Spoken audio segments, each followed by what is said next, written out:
The motivation thing is weird. I kind of, this is not to turn it personal, but everyone remembers when Tiger Woods had that issue with his wife, and and the affairs and everything, and kind of how his competitive level fell off after that. And I remember I was younger, and during that time I was 100% immersed in weightlifting. That was, I could not imagine a world where weightlifting wasn't the number one, number two, number three, number four priority of my life, basically. And I remember thinking, like, well, why isn't he good anymore? What do you mean? How do you just lose that? But it's a weird thing, but you can't really help it. You can't, and that's what I try to tell clients is, like, you can't fake motivation.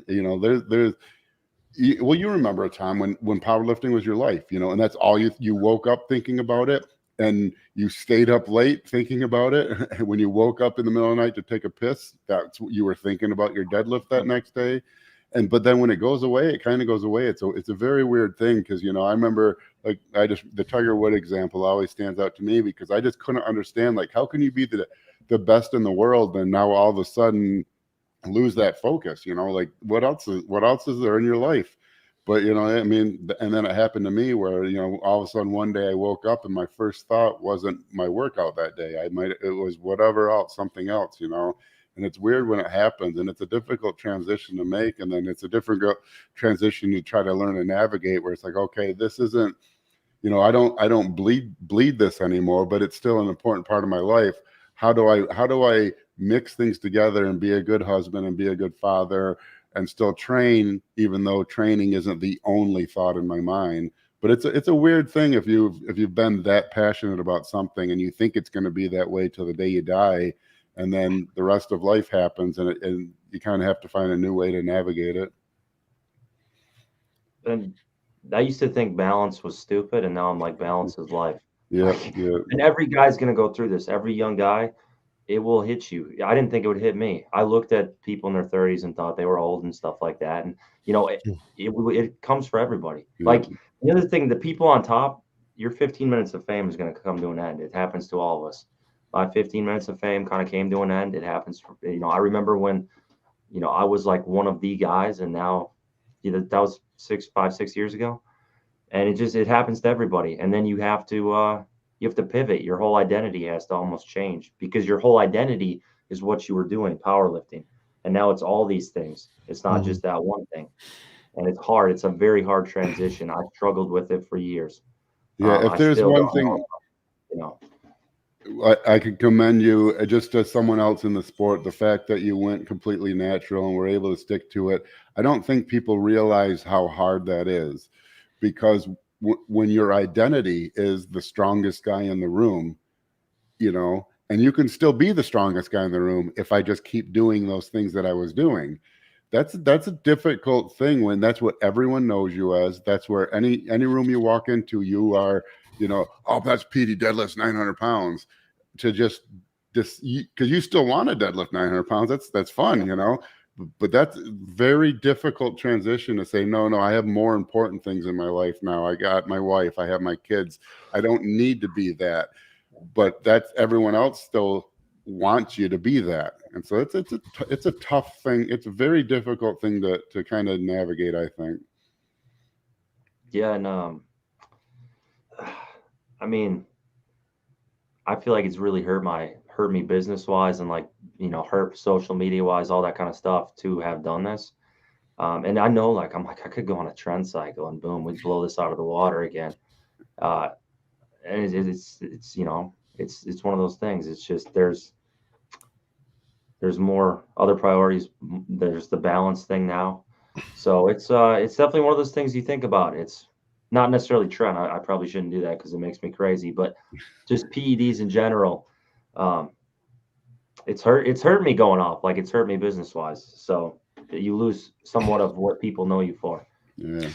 One, I think and that's the unfortunate thing, because you have a wealth of knowledge as far as coaching and all the meets you've done, all the accomplishments, like, to help someone walk through that regardless of what walk of life they're in. I mean, there's just so much knowledge up there that it's that's kind of the hope, is and I'm hopeful for you and for others that as you're continuing to, you know, pump out content and things that maybe the volume isn't there, but hopefully the engagement can still kind of circle back now as a coach. And so you can, you know, pass on things, or even things that maybe you know, we would have done different, right? That you can kind of share and talk about that. Cause that's, you know, just all across the board, things that we try to discuss here too, is just, it's all, obviously, you know, First Attachment is our, as much a supplement company at the moment as it is an educational content business for us. And then, you know, we'll have other ways to expand to help more people in the future. But I think it's, you know, it's important to keep doing what you're doing and to get that knowledge out there for others, you know?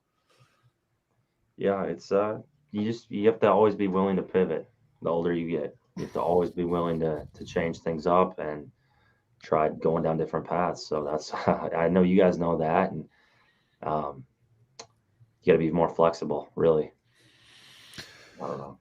Well, and I just with some of that experience kind of being said, as I know we're coming up on time, so in a few moments here we'll get into some of our rapid fire round and just kind of wind things down. But I did want to ask a little bit more about, I know our listeners will want this, so we'll get a bunch of, you know, messages if we don't. A little bit more about like your training cycle, you know, specifically maybe for like these big deadlift numbers, you know, how far out you start working on it, what did the approach look like? I'm sure there's differences in each attempt, maybe in how your body's responding and such, but if you could give maybe an overview out there for our viewers and just kind of share what that looked like a little bit, I think it'd be interesting to hear what a 900-pound deadlifter, you know, kind of goes through in his approach to that big lift. Yeah, so I'd probably start the training cycle roughly 12 to 15 weeks out from a competition. Deadlifting twice a week usually in those instances. I'm trying to look back because it's a little different now. Squatting once or twice a week, and then benching 2 to 3 days a week. So have anywhere from like 4 to 5 training days. And it's all about the main lifts. In powerlifting, you know, 90% of your training, I feel like, is structured around hitting bench, squat, and deadlift, because that's what you have to compete with. And there's the rule of specificity where you train that lift more frequently, you're going to get better at that lift. And that's what we tried to do. So I would also throw in other things, accessories wise, 45-degree back extensions with a barbell. I'd load those up really heavy, got a really good carryover from those, and I still do them to this day.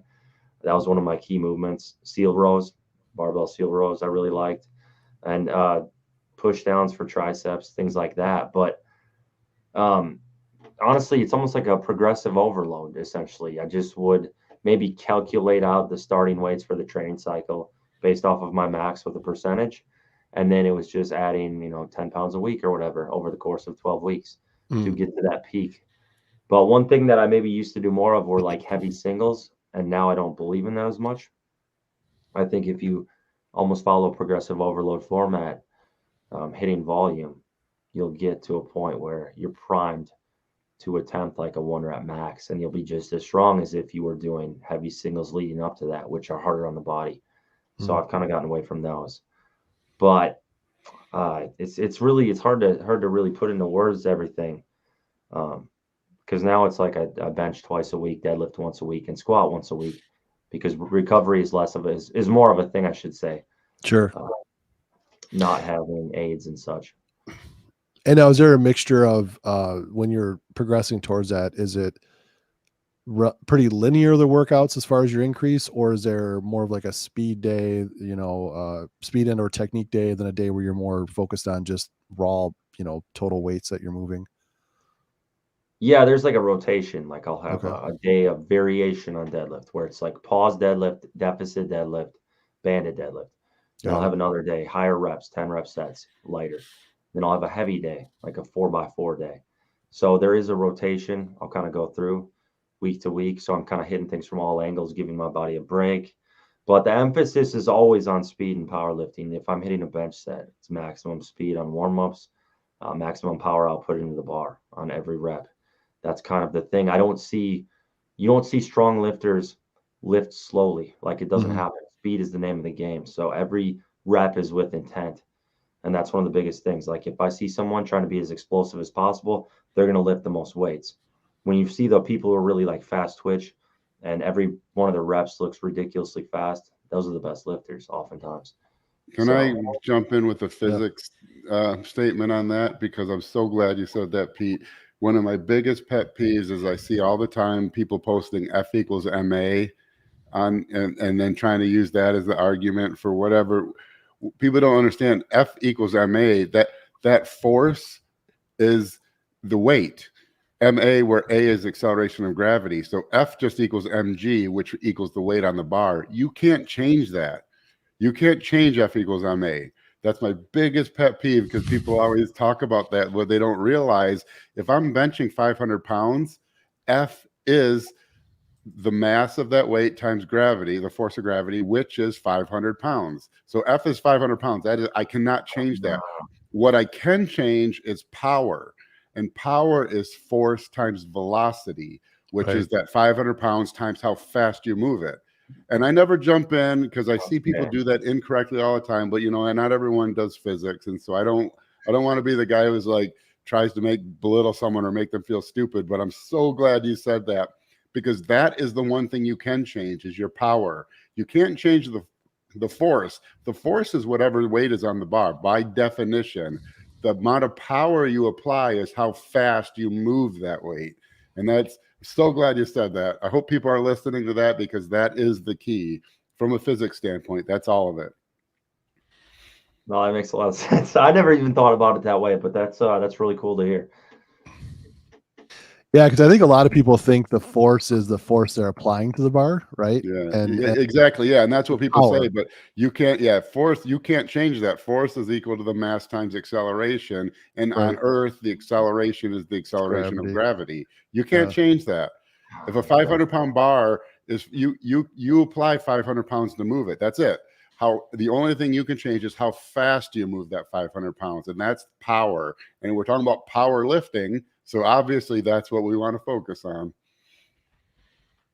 No, it makes perfect sense. Like, it's a good explanation. No, it's good. That's good stuff. All right. Well, we know we're coming up on time and you were super flexible for jumping on with us on a weekend. So thanks again so much for joining us. But we do want to get through our rapid fire round, shoot, move, and communicate. Before I jump into that, Justin, was there anything else you want to say, or do you want to hit on the tail end of this? Is there any other questions or thoughts you had? No, I mean, just in case I don't get a chance at the end. Pete's, I remember the washing machine days. I've been a fan of Pete since like the first time I saw his video. So it's a pleasure being on here with you, Pete. If anyone who knows me and wants some lifting motivation, search some of Pete's old videos. Nothing will get you more fired up for a deadlift session than watching some of those videos. Good deal. All right, well, we'll get started with our shoot, move, and communicate round. So this round, Pete, is going to be, mainly maybe some one-word answers, but then there'll be a few you can elaborate on. So feel free to move freely throughout the shoot, move, and communicate round, and we'll guide you through these questions. So we have a couple layups to start usually. First one is, what accomplishment in competing has made you most proud? The 772 squat. That was the hardest lift. Okay, awesome. For sure. Almost killed me. Good deal. And now, what accomplishment outside of lifting competition has made you most proud? I'm going to go with the cliche of having a child, having a daughter. I know that's so cliche, and anybody without kids would roll their eyes at that like I used to. But it really is like kind of it's a life-changing thing when you go through that. So a lot of work went into her as far as coming off everything and this whole journey. So it's been pretty cool to see. That's awesome. Yeah, and to jump in, sorry, but I don't think that's cliche at all, because there's two things. On all of our deathbeds, we're not going to be thinking about lifting. We're all going to have the same thought. I wish I spent more time with my family. And then the only legacy we truly carry on is our family, our children. Mm-hmm. Yeah, good deal. Well, that actually leads to my next question: is one word that would describe you as a dad, what would it be? Nowadays, I'd say relaxed. I'm pretty not like relaxed parenting, but like just pretty chill. Yeah. No, appreciate that. One word to describe you as a 900-pound deadlifter. Nutcase. So the opposite of crazy, relaxed, right? Crazy. All right, next one. if you had one word to share with to encourage young up and coming lifters, so outside of watching the washing machine YouTube videos, what else? What would be maybe a word or phrase that you would pass on to them? Patience. Like you gotta. And I was the same way. Too eager. Not looking at the long term. Got it. Good deal. All right, next one. If you had to miss one, what would it be? A meal, a night of sleep, or a training session? Probably a meal. I mean, I like to eat, but I'd be fine with that. All right. Good I deal. get stressed out. I'm OCD if I miss training. Well, this next one probably won't be as hard for you because you mentioned earlier you really like to eat. But while you were dieting with Justin, so during that 12-week phase, we'll say, what was your favorite cheat meal when dieting with Justin? I don't know about cheat meal, but I really liked having orange juice. And when I was on those high carb days where I was like stuffed to the gills, but I was like, oh, I get to have orange juice. This is freaking awesome. So that was, and the bagels, there's the English muffins and bagels was pretty nice. I know that wasn't part of like a cheat meal, but I love that. That was fun effect. Good deal. Good deal. All right. One word or one parallel, I should say, to, competition or your competing accolades and life. What would be a parallel between the two that you see transferable? Change. Like it's just everything's gonna always be changing, and you have to roll with it, or balance, I'd say. Like I said, I used to think balance was stupid, and now I think it's everything. So good deal. Well, next we talk about is, could you share just what are you most passionate about right now? Either, if it's a passion project at work or your training or family related, whatever the above. I'd say I'm most passionate about, probably honestly, it's more, like I said, more balanced, family and training. I still love training. I still do it. And I look forward every day, but family has obviously come into the picture in a much, larger way now. So good deal. Well, this last one you've talked about a little bit, but we're going to ask anyways, because it's in it's in our name and who we are in our DNA. But, at First Attachment, talk about being all in, and we say our products are battle tested to help people through everyday life's battles and things. So the question would be like, what is a battle you're working through at the moment, or that you're kind of looking forward to tackling in the near future? I just say in general, time management, because the days are always so busy and there's so much going on, and you don't get much sleep. So just trying to figure out how to balance this whole lifestyle, because it's a lot more responsibilities being older. Good deal. Good deal. Well, thanks again so much for coming on. And Pete, just so people can find you, you're on YouTube, Instagram. Like, can you share kind of some of those areas where they can locate you at? Yeah, I mean, you can just find me on Instagram for the most part, or YouTube. Just type my name in, I'll pop up. So pretty straightforward. All right. So nice and easy to find you out there. So thanks again for coming on, and for all the viewers out there, we appreciate you subscribing. Comments, questions, notifications. As we mentioned, we'll have these segments coming out shortly, as well as many other lifters, Q&A sections. We're actually following a few athletes as they wind down to their shows and competitions. So be sure to do all that fun YouTube stuff to follow us along the way. Any closing thoughts besides nap time for my co-host, Mr. Harris? No, I think it was awesome. I think that covers it. And, I hope this gets some good views. This is one of my favorite podcasts so far. Like I said, I've been a fan of Pete's for 12 years. I can't remember when, since the washing machine days. So glad to have him on here. Yeah, appreciate you coming on. We definitely got to try to grab some time in the future. I'm sure we're going to get a lot of comments about wanting to see what your programming looks like. And again, they can always reach out to you directly and become a client and figure that out. But love to kind of dive into some of that a little bit more in detail. We have some plans for roundtables in the future to have a couple different coaches on and kind of get into the weeds a little bit. But thanks so much for joining us again. And for everybody out there, thanks for viewing, and we'll see you. Yes, sir.